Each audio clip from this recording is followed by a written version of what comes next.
my name is Liz Hathaway and this is my astrological look at the week ahead. And as you can see, I'm kind of in the Christmas vibe, COVID or no COVID. And it is, for astrologers, right, an exciting week, let's face it. So let's dive in.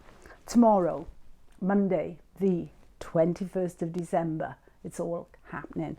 Mercury moves into Capricorn, leaves Sagittarius, which is good in a way, because Sag presents us almost with a sort of so many options, so many choices. It can be a stressful thing in itself, right? But once Mercury goes into Capricorn, it crosses the axis of the world just before the sun does. So choices are being made, options are being narrowed down, there's more focus coming. Capricorn is really, let's cut all of the glossy bits and let's just get to the core, let's get to the essence of the thing.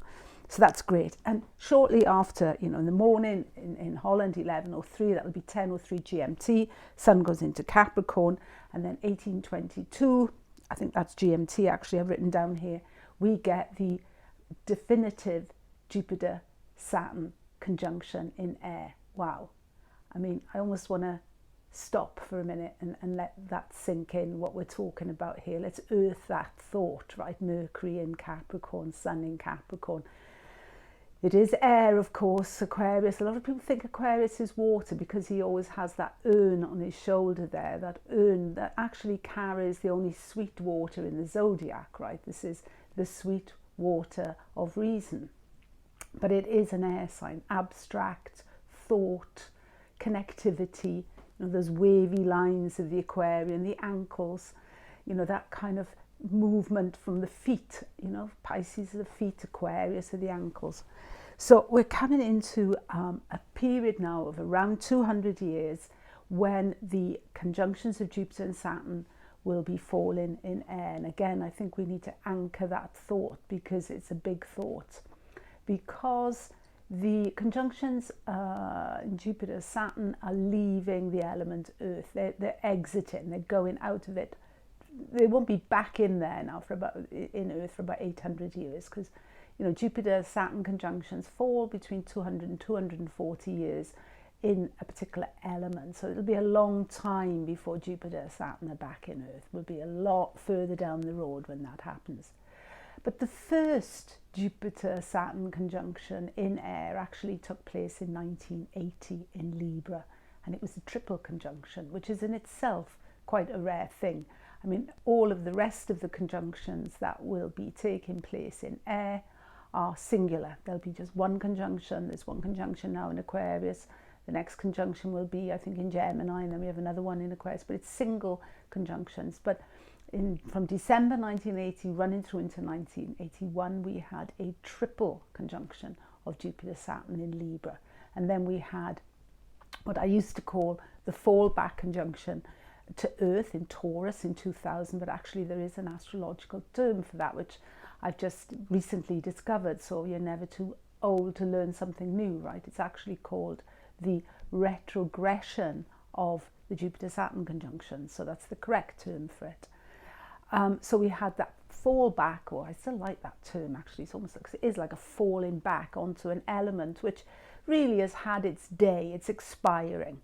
But we are caught up as people living in this current moment of time. We are caught up then, if you like, between these two elements, caught up in this shift, this monumental shift from earth to air. And if we want to look to when the last generation that made such a shift or experienced such a shift in element, then we have to go back, right back to the early 1801, I think, early years anyway, of the 19th century, the first decade of the 19th century, and try to imagine what monumental changes were taking place then as the Jupiter-Saturn conjunctions moved from fire to earth. Monumental. I mean, the whole of life, certainly in Britain, up to that point had been pretty much rural. We were rural communities, rural based. And then the Industrial Revolution came about, and suddenly, the mass exodus from the country to these major hubs, these big cities started. And there was a lot of anger around because a lot of people wanted to stay in the old system. Remember the Luddites and the smashing of the spinning jenny, and people didn't want this new technology. They wanted their old way of life, and there's an element of mourning in there for what has been. And I think if we look at the way our life and our world has changed since 1980, I mean, there was no internet in 1980, there was no mobile phones, the whole digital revolution hadn't even taken place at that point. So you can see, just in the flash of an eye, really, what a monumental shift we are actually living through at the moment as we make this transition from earth to air. And I mean, it's literally manifest. And I've written about this and I've talked about it for a few years already, but it is monumental.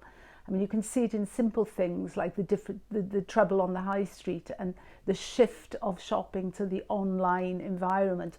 The shift, certainly in the Netherlands, cash is on its way out. It's all, paying with your bank card and your bank pass. It's all virtual, So although that could be, of course, part of the challenge now, certainly in 2021, because we've got Uranus in Taurus, which is pretty much, you could say, almost like slow to change, even though Uranus is a planet that really wants to blast and let's go for it.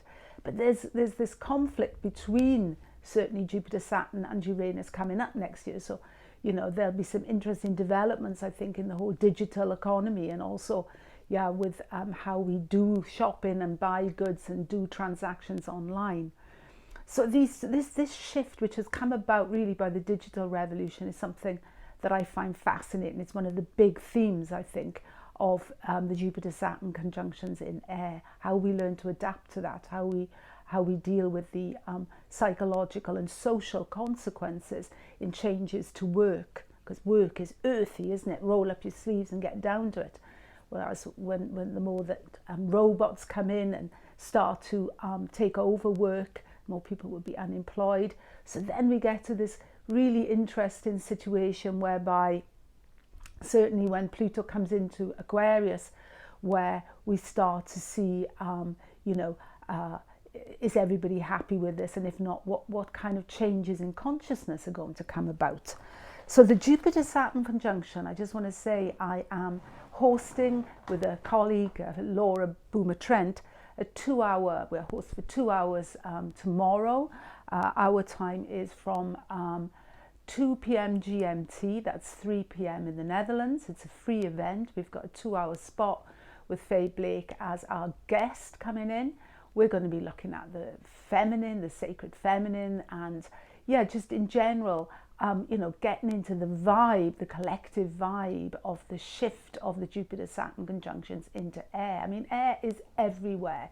We all share in it, and it's just great to be part of a global event because it is starting in Australia and running through. I'll put the link for registering underneath here. So I'm going to blast through. We've got all of the planets pretty much at the moment in the space of a trine between the Sun, which enters Capricorn, and Uranus, which is in Taurus, excluding the Moon because she's a fast mover. So there is that sort of, there is a slight optimism, I think, among astrologers, certainly, as this shift takes place.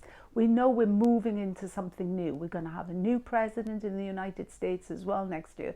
So there is this sense of something's happening, hence the hat and the rattle, something big is taking place.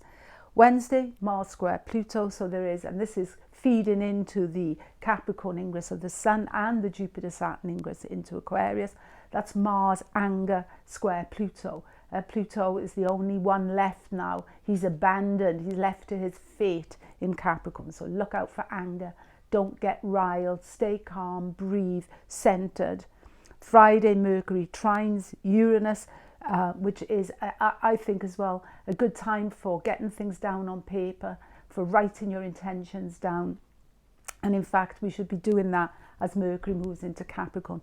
As we build up to the Jupiter-Saturn conjunction, we should, burn a candle, ring a bell, make our intentions known, write them down, and really just, in fact, stop, pause, breathe, reflect.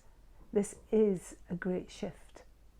Thank you for listening, and have a fabulous week and an absolutely wonderful Christmas day with the moon in Taurus. You know, even if we haven't got any visitors, we're going to really enjoy that space, I'm sure. Thank you for listening. Have a good one. And as I said, the link to join my hosting with Laura Boomer Trent of the CIA Solstice event, please click on the link below. It is a free event. Okay, thank you for listening. Bye guys.